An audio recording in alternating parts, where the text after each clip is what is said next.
Start. Oh, okay. So we'll see if it works.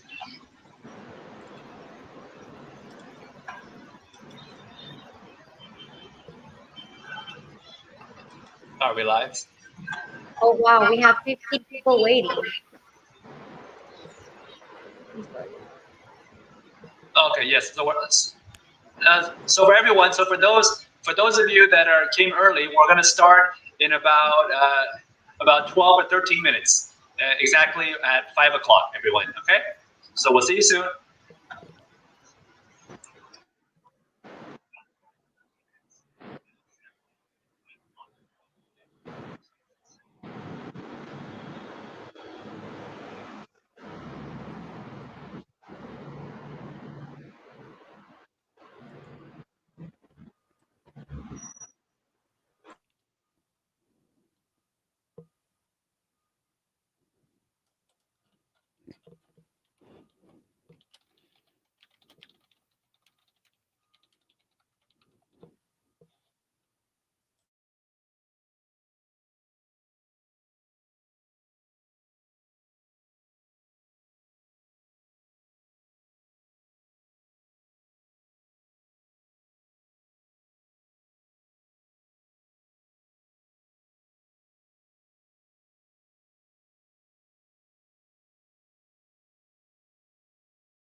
All right, everyone.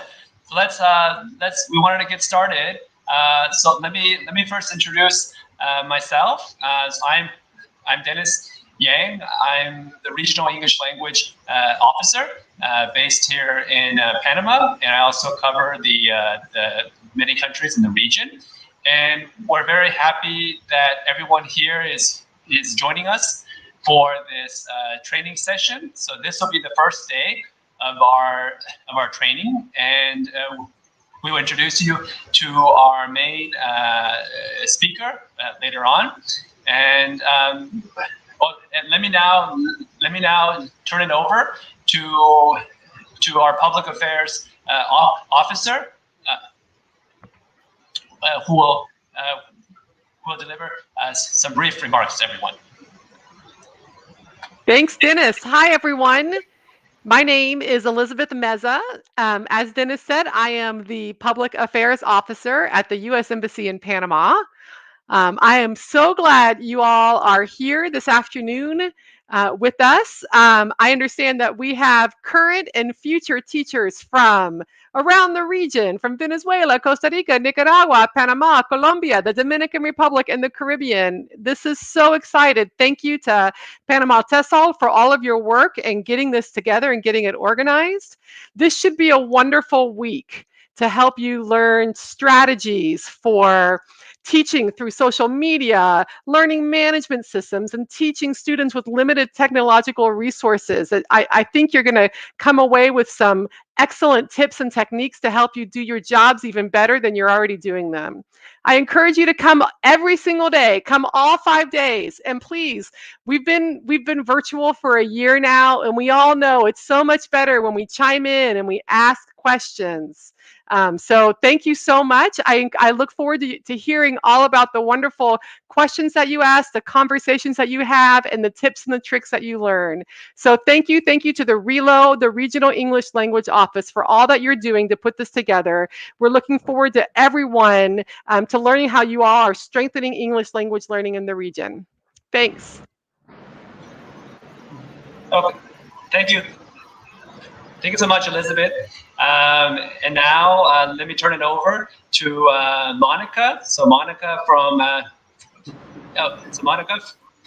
Panama TESOL, one of our partners here. So Monica. Thank you, Dennis.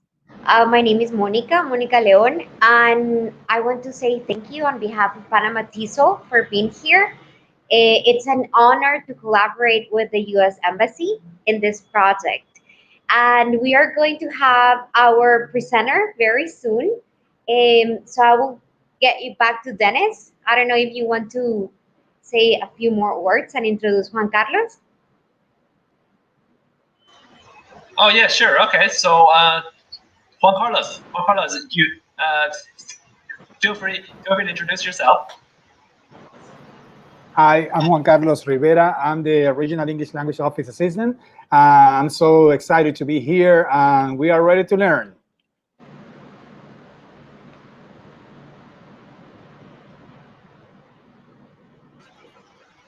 Very good. And okay, Monica?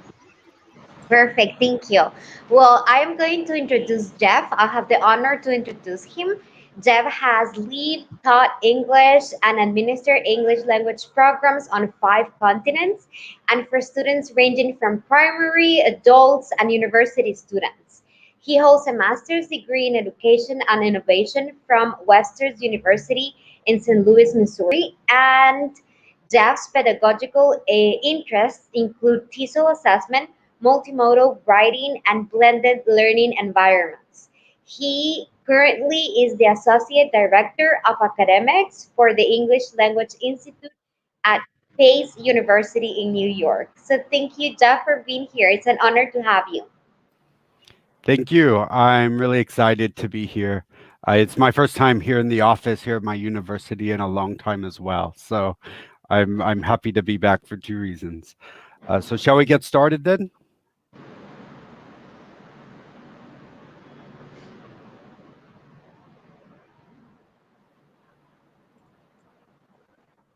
Yes, we are going to show the presentation in just a bit. Okay. So I think everyone can see the presentation now. So this week, the theme is going to be online learning tools and strategies. So we have a different theme each day. You may have seen some posts about it on social media or on YouTube or somewhere.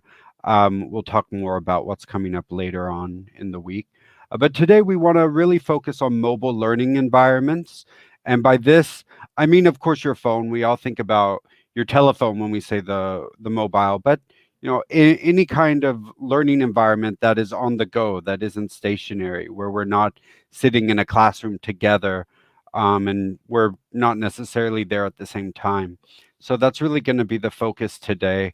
But before I start, I did want to say just a few words about me so you guys know who I am. Well, first of all, here's me before my pandemic beard. So that is me there. But my name is Jeff McElvenna, and I live now in Brooklyn, New York. I've been here for a couple of years. Before that, I lived a whole lot of places, and I worked for Pace University, as Monica said.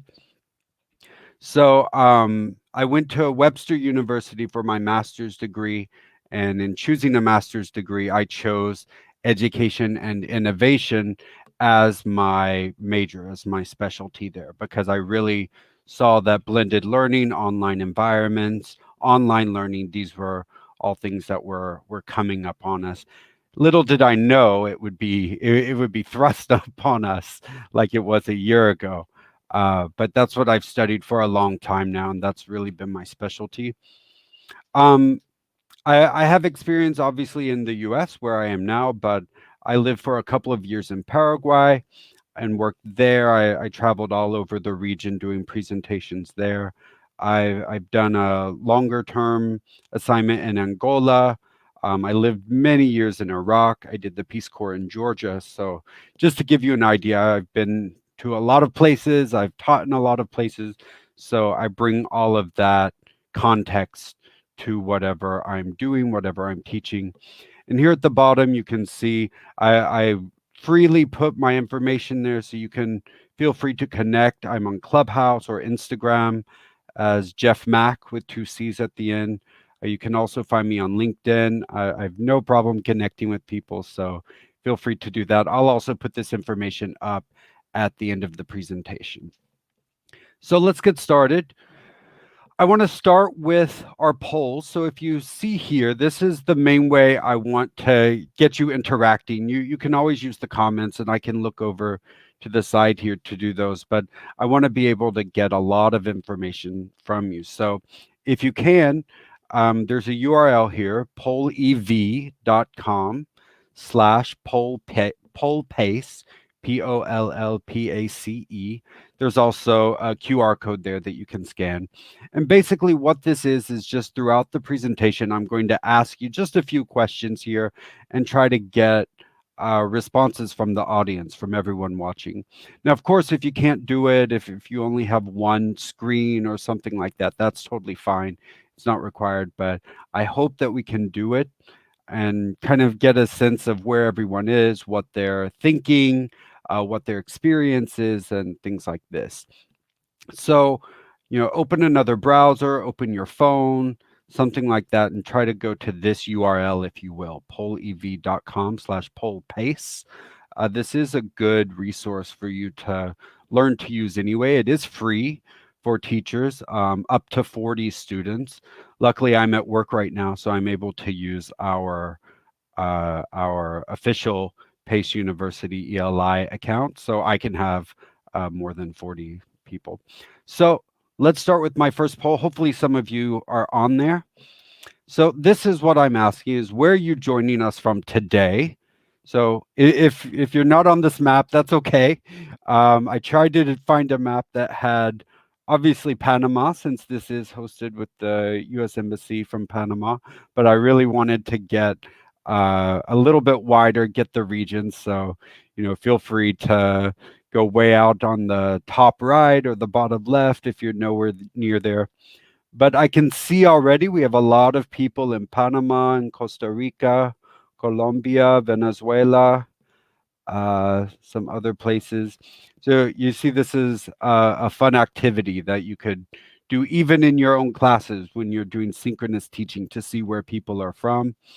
The longer we stay on here, the more responses we can get. So I want to just give it a little bit of time so that people are able to get onto our URL at polev.com/polepace. And that is because if you stay on there, you'll be ready for the next questions or poll questions that come on.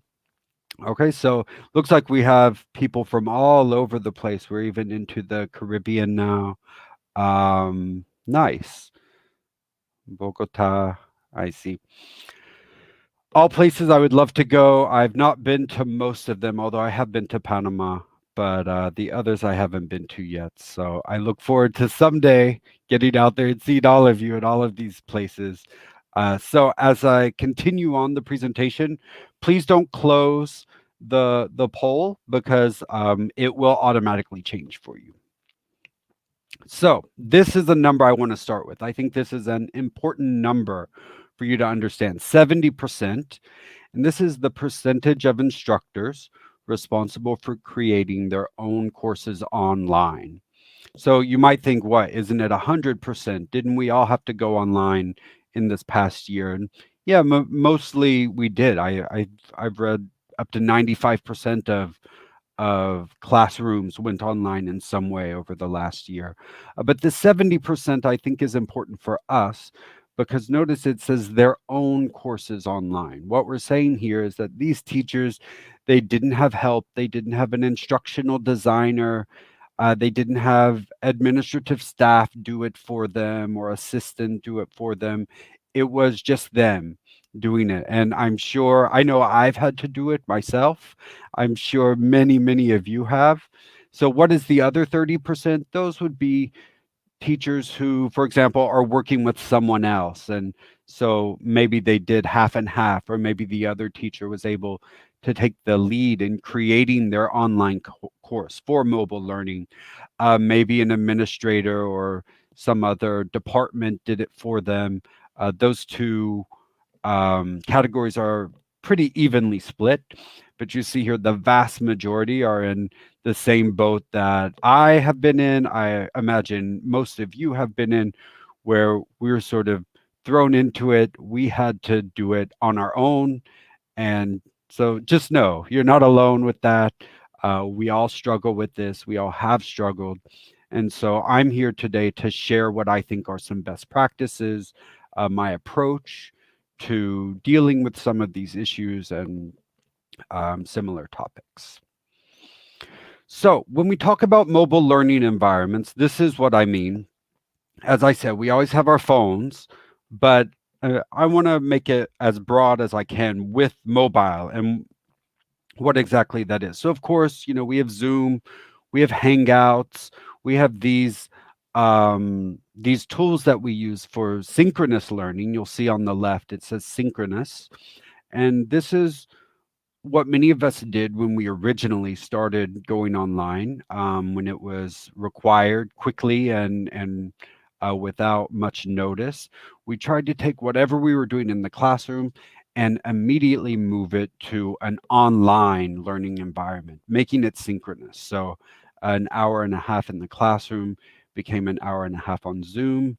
And then I think very quickly we all realized that it's much slower doing it that way. And yeah, we can do some other things. You know, we do have some discussions, you know, at least people are connected that way at the same time. But we also feel this need to get more time out of our students, get more time for the topics, the objectives, the outcomes that we want to talk about. So that's where the asynchronous part comes in. They're on the right. So I've got an example here, Google Classroom, of a learning management system.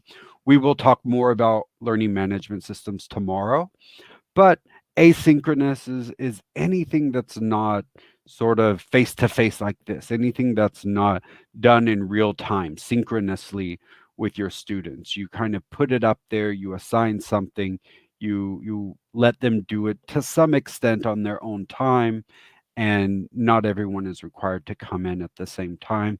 So that could be Google Classroom, as I said. It could be using these various types of social media. We have Facebook, YouTube, Twitter, Instagram. You guys see there are lots of them there. Or it may even just be you creating content presentations for your students, for your course. When I have that represented at the bottom here. So when I talk about synchronous and asynchronous, I just want to make sure we all understand the difference there. With synchronous being real time together at the same time, there's kind of a set time and date. Just like our classrooms were synchronous, but we didn't really think about it because it wasn't really mixed up with anything the way online can be. And asynchronous is the other stuff that you do outside of that class time and that the students do outside of that class time. So if you will go back to the poll very quickly, I won't leave this screen up for very long, but if you're just joining us or have just joined us, this is where we're going to try to get information from our participants, everyone watching, all the viewers out there. So use a QR code to scan this, go to pollev.com/pollpace, and you'll see that on the next slide when we get into the question. So the first thing I want to ask you guys here is how long have you been teaching? So we have a few options. Maybe you're a teacher in training or you don't even want to become a teacher. That's okay as well. There, have you been teaching for less than 3 years? Are you at 3 to 7 years, 8 to 10 years, or more than 10 years? So of course, when I say this, I mean teaching in general. I don't just mean teaching online. I mean, how long have you been teaching? And from the looks of it, it looks like a lot of people have a lot of experience here, more than 10 years. I'm sure I can learn a lot from you guys if I could. It looks like next you see it changes as people respond. So the more people respond, uh, the more feedback we'll get, the more answers will change. So we can see here, it looks like more than 10 years is staying about number one. And those of you with a few years of experience, 3 to 7 years, I think that's a good range there. After 3 years, you kind of know what you're doing. You feel pretty good about a lot of the objectives, the outcomes that you have to teach and that you have to be able to convey and communicate to your students. But you know, there's still new things that come up a lot as well. So you guys can keep watching this poll on your phones or on the computer, wherever you are. This will continue to change, at least until I change to the next poll. But this gives me an idea of who you are, who's out there. So I see we have a lot of people with a lot of experience, and that's really good to know. It helps me in planning both for today and for the rest of the week.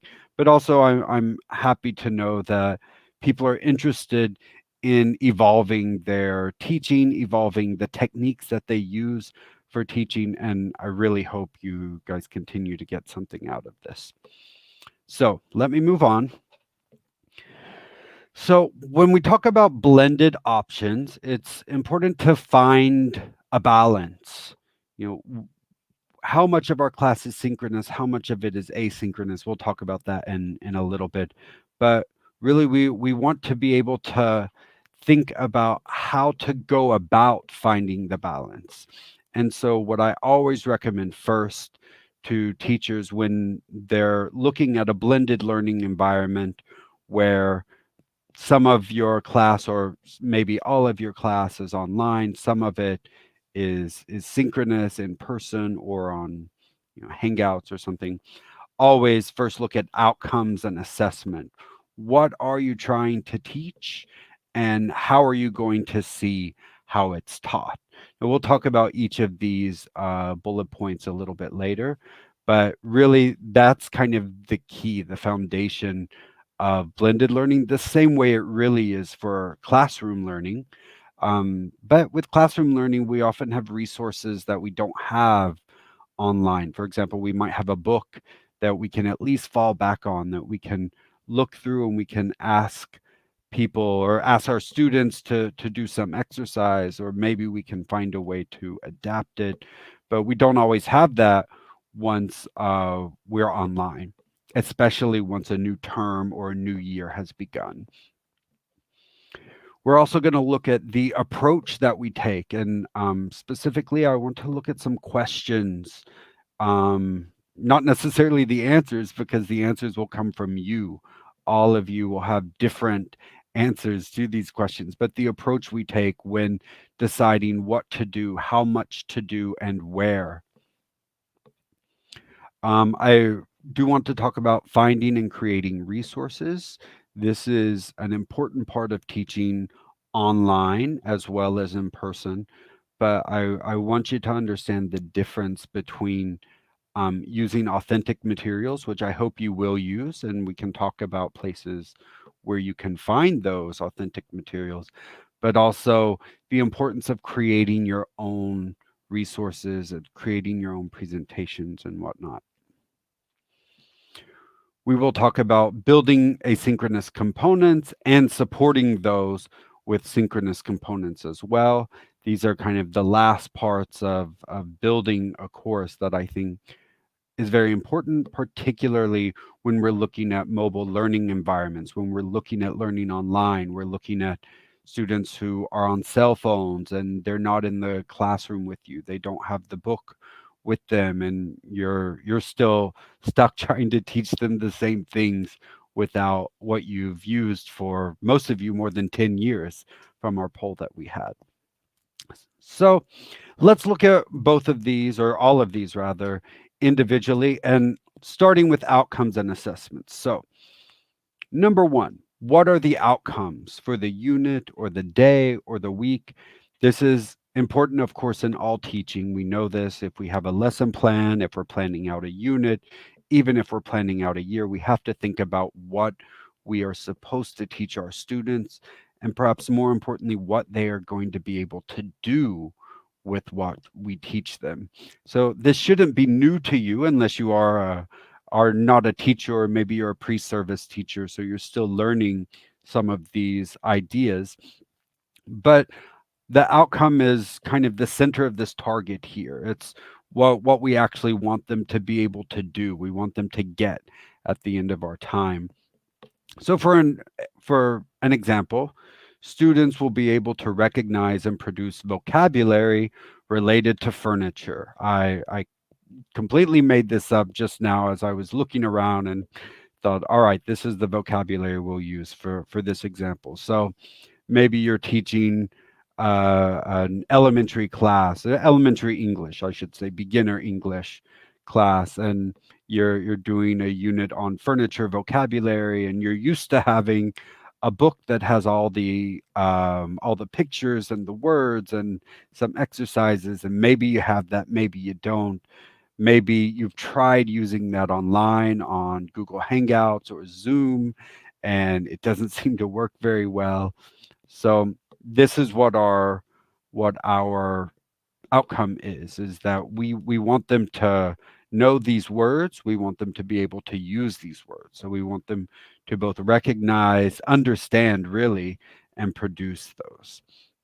So once we know what our outcomes are, then we have to think, how will you assess this? Now, sometimes the assessment is literally just whatever the outcome is. They're able to write an essay about something, or they're able to present on a topic. But sometimes we assess parts of the outcome so that the students will then be able to build on that to actually use it, for example, in everyday life. So this probably sounds familiar, again, to those of you who are teachers who have taught for a long time, but it's something to keep in mind even when we're doing blended learning, even when we're doing online learning.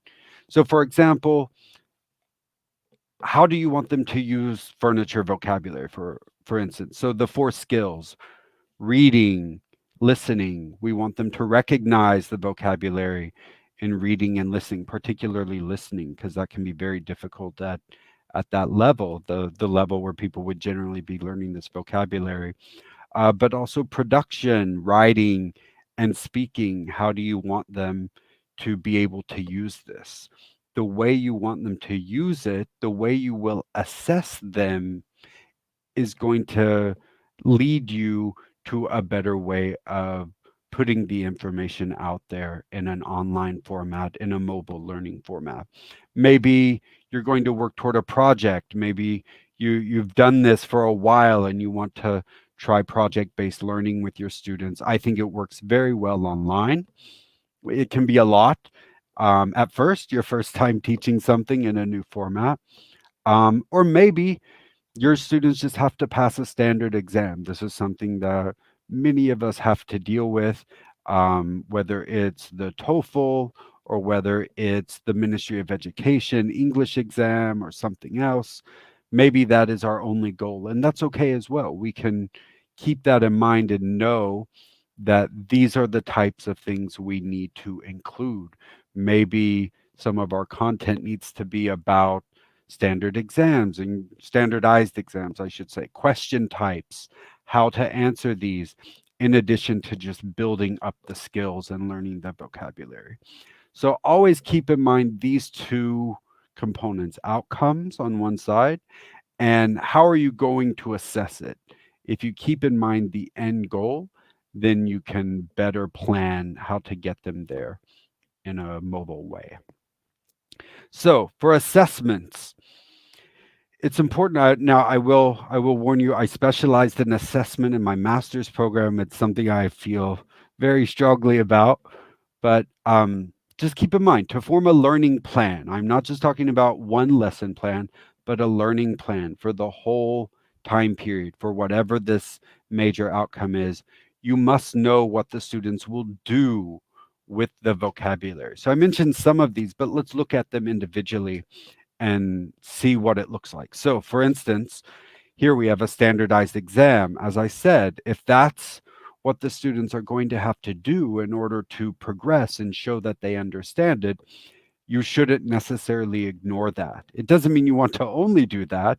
You do want to build up the skills and build it up using the 4 different language skills as much as you can, but we can't ignore it. We need to keep it in mind that this is the end goal. If you don't have that as your end goal, if your students don't have to do something like that, great. It leaves you more time to use other kinds of learning tools and assessments. So for example, presentations, of course you can have students present using the vocabulary. For instance, they could even do a presentation on furniture vocabulary, as I said, or you could have them present in another way. You could have them do um, a presentation, maybe an advertisement for a furniture store or something like that. There are ways that you can have them do this that work very well in a mobile learning environment. And actually, presentations work pretty well in a mobile learning environment. They provide a lot of necessary practice for students without the the same issues that can come with being right in front of people. Now, that doesn't mean that we don't want them ever in front of people. That is something that most of us will have to learn at some point, but it can help build confidence before they're actually face to face. If they just see all the little faces on their computer or their phone, sometimes it's a little easier because you can sort of block them out as well. Maybe you have higher level students and you want them to use vocabulary or grammar structures or some idea in essay writing. But even with lower proficiency students, we have paragraph and even sentence level writing, and that's okay as well. We also have, of course, receptive skills like listening and reading.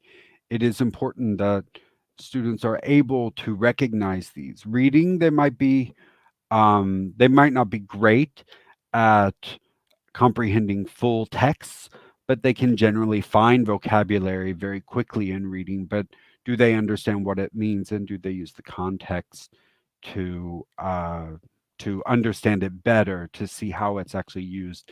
Listening can be more difficult, and finding that kind of stuff. Or group projects, as I mentioned earlier, this is important as well. It gets people working together. But most importantly, it's something you can do online. You can do perhaps even better in a mobile learning environment because students become more adept and more used to actually working together outside of the classroom, and it becomes a normal part of their day, a normal part of their week. And you can give them projects. I mentioned an advertisement for a furniture store, for example.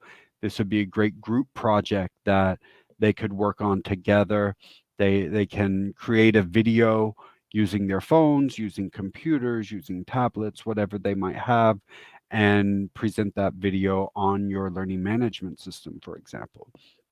So these are just ideas of how we might assess the outcomes that we're doing, because again, if you don't know how you're going to assess it, then you can't really lead them on that path to show them how to actually learn it to the degree that you want them to. Okay, so back to the polls now. I want to ask another question. So again, if you've already closed your poll, please open it again, pollev.com/poll pace, or take out your phone and scan the QR code right there. And my next question is about assessment types. Which assessment types do you use? So I want to know as many of these as you use, because I think this is important to understand for mobile learning. All of these, as you see here, all of these, well, especially the last four here, can be used in a mobile environment. Quizzes and exams, those are a little more difficult if they're highly weighted. For instance, quizzes can be really great assessment tools for our students to see how they're doing, to give them that little bit of extra accountability and making sure they understand something, and giving them sometimes even instant feedback, which is a real benefit of, for example, learning management systems and online learning. Exams can be a little more difficult depending how you're doing them online. That may be something that you've not done or you've had trouble with over the last year, for instance.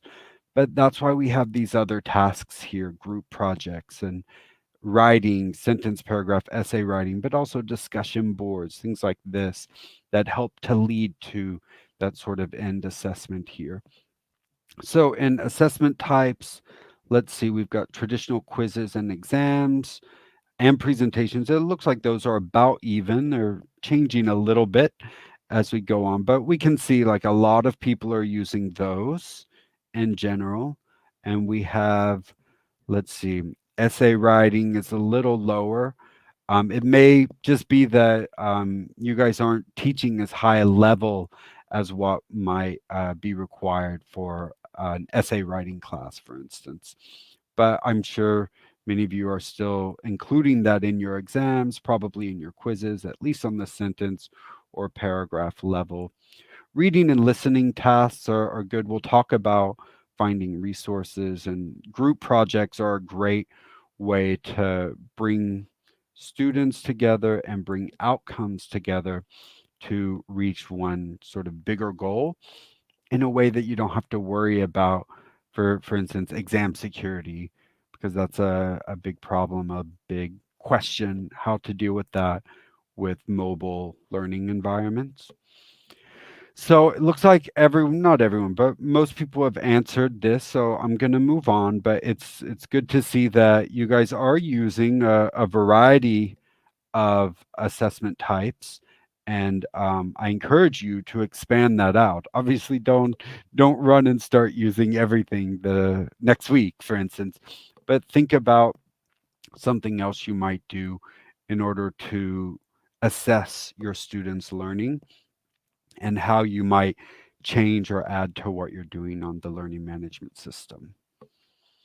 So what is your approach? So by this, I mentioned earlier, here I have some questions that I want you to think about. I don't have answers, as I said, or not specific answers, but these are questions to think about as you're planning your class, as you're planning your unit and whatnot. So first, how much time do you have? Synchronous or asynchronous? That's what we're looking at, is the amount of time.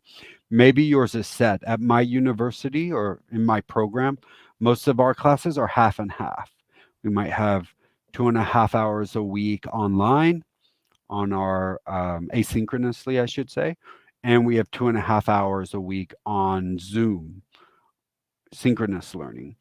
Yours may not be that way. You may have all asynchronous or you may have all synchronous and whatnot. Personally, what I would like is to have all synchronous, but still be able to use all of my asynchronous components that I've created, sort of as homework and flipping the classroom, if you will. So that's an important question as you're doing this. Will some of it be online and some in person? So this is a question as well, as places start to open up again. Maybe your school systems, university systems already have, but will they be online or will they be in person? And will the students have the same experience?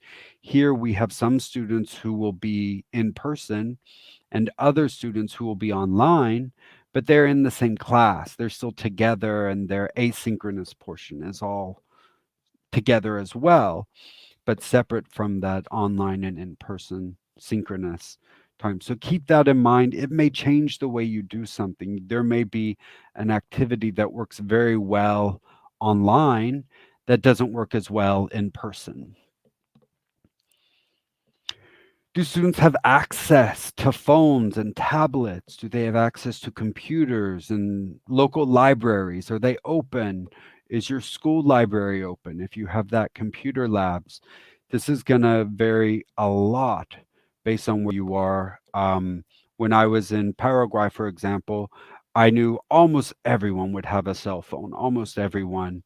And if they didn't, there would only be a couple in a classroom who didn't, and I would have them kind of share and use it that way. But this will really dictate what you can do both when you're planning your class and when you're giving information, presenting it, but also when you're assessing whatever the outcomes are that you're trying to reach. If they do have access to computers, they have access to libraries, or even the most modern phones, you might be able to do other things like video presentations or video projects that may be more difficult if most students only have, for example, an older cell phone. So just keep in mind that this is something to think about. It doesn't mean you can't do anything just because one student might be limited, but if the majority of your students are limited and there's no way to differentiate that, then you're not going to be able to be successful with them. Also, how wide is the proficiency gap in the class, particularly in our public schools? This can be a problem when they move on up and they're in their third or fourth or fifth or sixth year of English, and they've just kind of been pushed up because they might be doing very well in all their other classes. And we all know there are lots of reasons for that. But how wide that proficiency gap is important as well. And it can dictate how you altered the assignment, how you differentiated, and maybe your group project has different roles. And there's one role that's very good for someone with lower speaking ability, for instance. So ask these questions. Again, I don't have answers because these are the questions that you need to ask whenever you're starting to plan something. So, take a picture, take out your phone and just kind of take a picture of these questions. You can always watch the stream on YouTube again to get them, but it's important to do that. All right. So here's my next question. And while you guys are doing this, Monica, are you there? I wanted to go ahead and check in with Monica and see. I haven't actually been keeping up with the comments. I meant to check in earlier. So, how are things going while we wait for people to answer this? Very good. Actually, people have been very active here, especially when you ask about how much time do they dedicate it to both synchronous and asynchronous sessions. Um, Most of them say that right now they do more asynchronous hours than they do synchronous. Okay. That's what mostly everyone answered. And let's see if someone answers their question here. Yeah, so I see that here. It looks like the most popular are either online only or a mix of, like you said, asynchronous and online synchronous. That's kind of what I thought. I think it would be the same here at my own institution. Most of our classes, the vast majority, are like that, either online only or a mix of the two. Um, let's see. No one so far has said they're teaching 100% in person. That's probably for the best right now as we're still working through all of this. Well, here in Panama, small kids can go to their schools. I think it's 3 days per week, but Okay. only the very small ones. Right, yeah. And here in New York it was the same. They started the youngest kids could go, and then once that was okay, then I think just now they've gotten back to high school students are able to Yes, get back in. Yeah. correct. So I mean, that may be very beneficial for language learning as well. I mean, unfortunately, in the US, students often don't start learning another language until they're already in high school. But if students are very young and they're starting to learn English in other places, it can be very beneficial to have them all there together. So it's good to see this that um, we've got kind of a mix. Most people, though, it looks like everyone has at least some portion of online, with a few people doing some in-person stuff. So let's move on, and I'll continue on. And I want to talk about resources, finding and creating resources. So, since, as we've seen, most of you are doing asynchronous teaching, and it looks like from what Monica says, a lot of you have even more asynchronous time than you have with your students. It's important to understand how finding resources is so important. So let's start with, as I said, finding. So think in terms of the four skills, as I've mentioned a couple of times. Are there sources you can find that will target reading and listening, the receptive skills, but also writing and speaking? Are there tasks you can give that come off of those reading and listening skills, where they're writing, where they're speaking, where they're doing discussion boards, or where there's maybe a video component to something you're doing, where they're speaking in response to it? I encourage everyone to use open educational resources. I've given one example here is oercommons.org. That's an important one and a good one to understand and to know and to find, so that you can go there, type in whatever it is you're looking for, and see what's available, see what people have put out there for free to you to use without having to worry about copyright or anything like that. American English from the US State Department has a lot of resources. I recommend this all the time, americanenglish.state.gov. There you can look up by topic, by proficiency level, grade level, the kind of skill you're trying to target. You can find a lot there. You can also use typical video sites. I like to use a lot of video and do quick comprehension quizzes that have information that we've gone over, whatever we're targeting for the day. But what I really want to talk about is creating content. So here in the last few minutes, I want to really talk about you creating content and how you add value to your class. So it's true, we do want to use resources from outside of ourselves, outside of our classroom, The more authentic those resources, the better.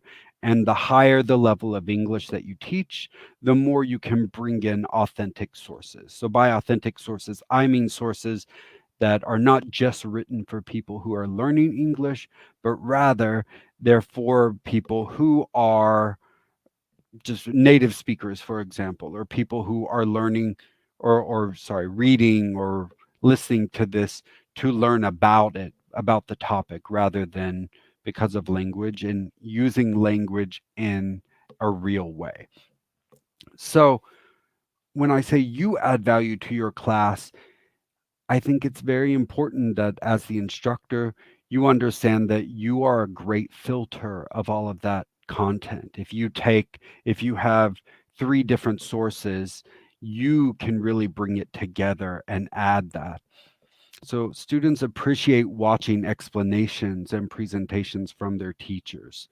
They don't want to just feel like, and I will admit, I do this myself as well, where I've just put up a lot of resources or said to read the textbook or do some questions or problems, and I don't really explain it. I don't really provide more information until we meet on that synchronous session. But students do appreciate when you are adding that ahead of time, when you are really filtering everything and you're telling them what to focus on and you're pointing out why you chose this reading or why you chose that video and how they come together. You are the one who can bring that and increase the learning when we are in a mobile learning environment, and they might not be as quick to make those connections because they're not surrounded by people doing it.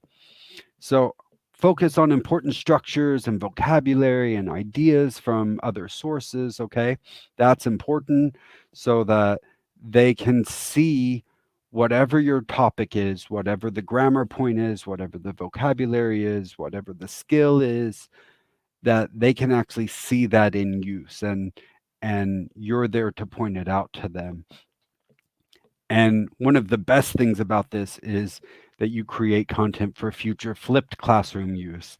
I'm sure many of you have learned about flipped classrooms over the years. It was an idea that was very popular a few years ago, and it was sort of like you tried it or you didn't, and then you just kind of went off. Like some people thought it was great, some people thought, whatever. But now we've all been given the opportunity to create that content ourselves and use it in the future. So I want to talk about that and looking at building asynchronous components, including what you're going to create. So here I've just put a quick example of something from the skills. So for example, you might throw up a reading from Voice of America, students finding the vocabulary in the reading. You might put up an advertisement that was on Vimeo, something that they have to watch and listen to. They note which new vocabulary they hear. There's a discussion board that requires them to write something, to produce something, a matching quiz on the LMS. Well, we'll talk more about that tomorrow. But these are just examples of building those asynchronous components so that we can then get to this part, what I was just talking about, the creating aspect. So for instance, using Google Slides or Microsoft Office Online to create a slideshow, just like this one that you're all looking. I use Google Slides to create this. I like Google Slides because I can very quickly look up images and put them in here. I don't have to go save them and put them on. But think of this as what you would show in class or right on the board, right? Just like you see here on the right, this picture, this is something that this teacher would otherwise show on a projector in the classroom. But now it's the same. It's going onto a video, onto content that's going to be put online asynchronously. Plan out the lesson just as you normally would. Build in a warm-up, build in your presentation, build in some kind of practice, ask them questions that you pause and wait for them to answer. It doesn't matter that you might not be there synchronously to respond to it. It still gives them the time to do that. And there are lots of tools out there to record this content. I recommend loom.com as one of them, but there are many out there where you can just put the little box on your screen and just start recording, just like we would right now, and have the slides. You can show yourself. You don't even have to show yourself. But my professional tip for this is, when you do this, don't mention specific students, don't mention the dates or the month and year, don't make specific references to time or even, to the pandemic or anything like that. If something is evergreen, which evergreen is a term we use for example, plants that are always green, they don't kind of die off and go dormant and come back, they're always sort of green. An evergreen presentation is one that you will be able to use again and again and again for a long time, because you don't have any specific references to time in them. So my big professional tip is that, as you create this content, put it up there, and keep in mind you want to make it usable in the future as well. So even when we do go back online, or in person, I should say, even when we do go in person, we're there. So one last poll. We're getting near the end of the presentation for today, but one last poll. This one is: how do you feel about your self-created asynchronous presentations? So here, I don't mean the resources that you're finding. Those I understand, we do the best that we can, but I want to know, how do you feel about these? Do you feel good about them? Are you worried about it? Have you not done it? Even if you haven't done them yet, kind of, what do you feel like? Are you happy with it? Are you scared? Does it make you red or orange when you think about it?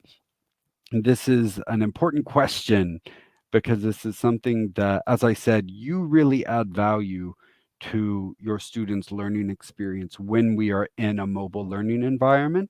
So we want you to think about this and try to build this content as best you can. So Monica, what's been going on in the comments? Yeah, we have a lag of few minutes, but I'm starting to receive the comments and they say happy.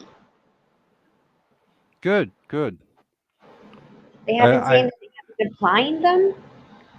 Okay, yeah. Yeah, and I see here on the poll, we've got a lot of people who are pretty happy there. Yeah, a couple people look like they don't feel great about their asynchronous presentations. Maybe they haven't even tried them yet. I don't know. Yeah, when I record videos, I can say I can be an orange. Oh yeah, yeah. Makes me really, really nervous to have me on video recorded. But I usually use Genially. I don't know if you have tried it, where you can record yourself just the voice. It's great. Okay, yeah, that's good to know. There's so many tools out there now. It's hard to keep track of them all, but I hope they all make it through, and we all have lots of options here. I know often when I start recording something, I will be green and then like very happy about it. But then as I continue, I have to restart and restart and restart. Stop, start over, stop, start over. I'm sure many of Yeah, you do this as that well. makes And yeah, I end up down in orange and red sometimes, and then I have to work my way back up. Yeah, well, it makes me really nervous. But people are saying here that they do great. I see a lot of happy faces here, good vibes. Good, good. Well, I'm glad you guys feel pretty good about this. I hope that I've at least made you think here about how to bring in other resources and actually being the filter, like I said, being the one to synthesize information to add that value for your students. I think that's one of the best things we can do as teachers in general. Let's see.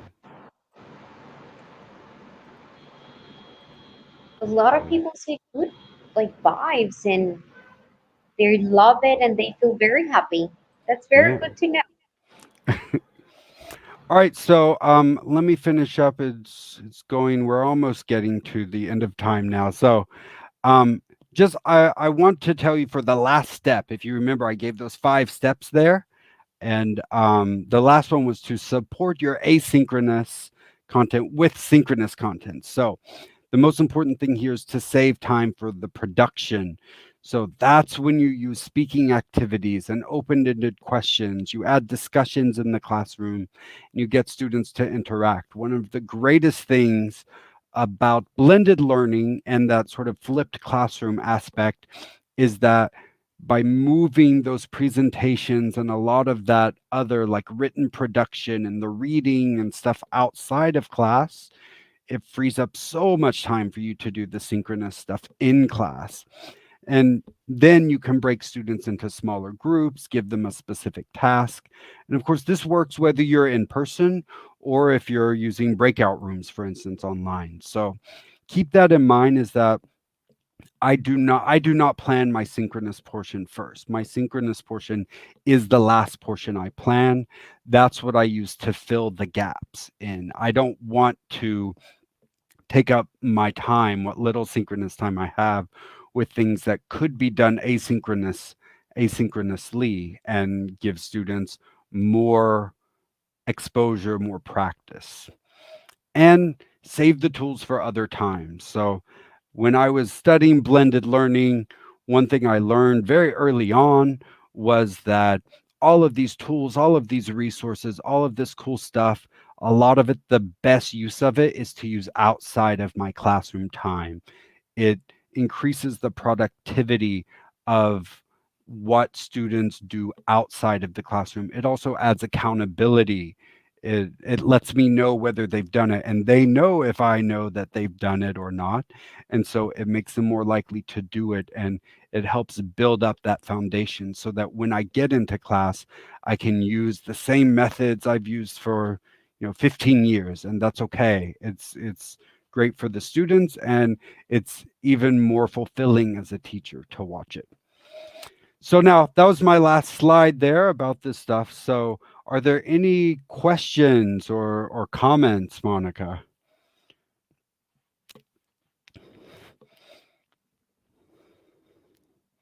I think you're on mute. Oh, sorry. There we go. They say that great thinking, happy faces just keep coming. Good, good. I'm glad. You. Good. Okay, let's just wait a little bit until we receive the comments. We have just a few seconds of difference here and in our YouTube channel. Okay. Yeah, yeah. There's a little bit of a lag on the comments, I think. Yes. From there. Yeah, yeah. Well, I have to mention that we have people from everywhere here. I didn't at the beginning, but we had a lot of people from Colombia, Costa Rica, República Dominicana, Honduras. So You're just it's like you're listing my future travel list, all the places I want to go when the pandemic is over. yeah, Yeah. sounds like a good idea. Yes, Okay, exactly. I'm starting to receive them. Well, it says thanks, great job. Nicaragua is also here. Nice. Okay, nice tools. Thank you very much. Okay. Well, people are saying goodbye. Thank you very much. Where can I obtain the video? Okay. So I will give you all the details after Jeff's closing. Okay. Great presentation. Very useful. Thinking. Very good. You have a lot of good comments here. Good. Well, I hope you all will join me starting tomorrow. So this is just my last little thing to say. Again, I told you I'd put my information up, so feel free to connect with me on there. I'm on Clubhouse and Instagram, or you can even find me on LinkedIn. But more importantly, I want to see you tomorrow. I want all of you to come back tomorrow. So here's our schedule for the week. So this was just the first day. This was kind of the opening, the framework of mobile learning environments. So We're going to be here every day this week, starting at 5 o'clock Panama time.